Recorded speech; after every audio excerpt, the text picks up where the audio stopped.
الريايل اللي نعرفه كلنا يا أهل الكويت بالصيف القوس والبحر والسفر، بالشتاء شو يسوون؟ اللي عنده ما طبعا ما حد قاعد كذي، ماكو بطالية، انسوا، الكل في ايدينا مهنة شغلة. النجاجير اللي هم القلاليف، انتوا تقولوا الحين نجار، احنا نقول قلاف، اللي هي ليش سموهم عائلة القلاف؟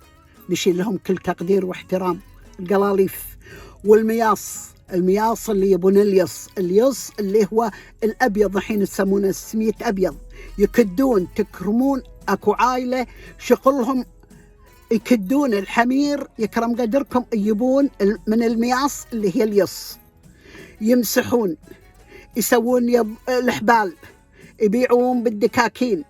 الدكاكين شو يبيعون؟ ما يبيعون مثل الحين حلويات، ما حلويات، لا، يبيعون الورق والشكر والعيش والحب، يطحنون، يسنعون، يمسحون هالدار نبي نمسحها، هذا جليب بنسويه، هذه شغلتهم.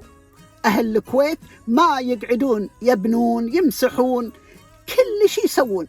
أهل الكويت كانوا رجال والنعم حتى الحين، لكن الحين ما حاشهم ولا ربع التعب اللي قبل، صدقون.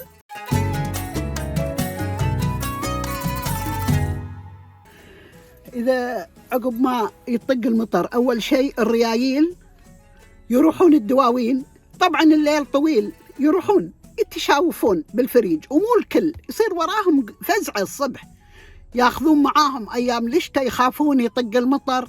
رحمة الله عليه أبوي كان ياخذ يتلحف فيها المزوية بشته، وياخذ التريك بدينه، وياخذ اللي هي الشتري شمسية، الحين بعد غيروا اسمها يتكلمون إنجليزي، شمسية اللي هي الشتري، يعلقه بالدهريز حق لا بقى يروح ما حد يجيس شيء.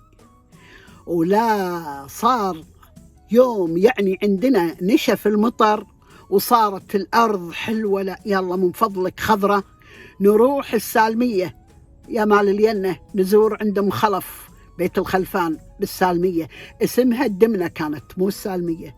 نزور الحريم يقعدون في الكبر ويجابل الشمس يخيطون، وهالسوالف الحلوة وهالشي العدل. وإحنا يا البنات نركض عندنا السالمية الدمنة مساحة، شقول لك مو السالمية الحين اللي انتو تشوفونها، كانت بر اسمها الدمنة، والغنم فيها نحفر هذاك العشب اللي يقيث يعني خضر، لا إله إلا الله، زرع ربه، اللقط الحنبزان وأصابع العروس والحوة الخبيزة هذه خبيز، ونستانس، والصبيان يحبلون اللي هي الفخ، يحبلون يصيدون الطيور، ماكو حتى مصجمة تالي الصبيان الكبار، ونباطة. احنا نستمتع، ويا بخت عاد اللي عنده قاري، تشوفين دكان واحد يطري عليه من بعيد، يروحون يشترون منه حلاوة، المخابي مترسة يقط، ومترسة تمر، ومترسة سلوق، وهذه العيشة الحلوة اللي لي الحين لا تذكرتها استمتع.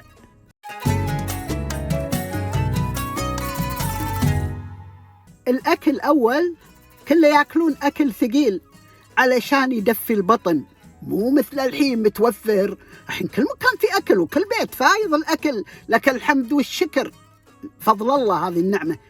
أول يأكلون الصبح أكثرية يحرصون على العصيدة، عليها البيض، ويحطون فيها الفلفل الأسود عشان يدفيهم، ويشربون الحليب، هذا يمد معاهم لين العصر، لأن أكل ثقيل، العصيدة طحين ثقيل ودهن سمن وبيض، حتى لا كلوا الباجي حق اللي مية وتأخر، ولا بيون العيال على قولتهم اللي هم الريايل يحطونها تحت الدوة، الله يرحمهم كانت تحط تحت الدوة عشان يصير دافي. هذا بالنسبة للريوق.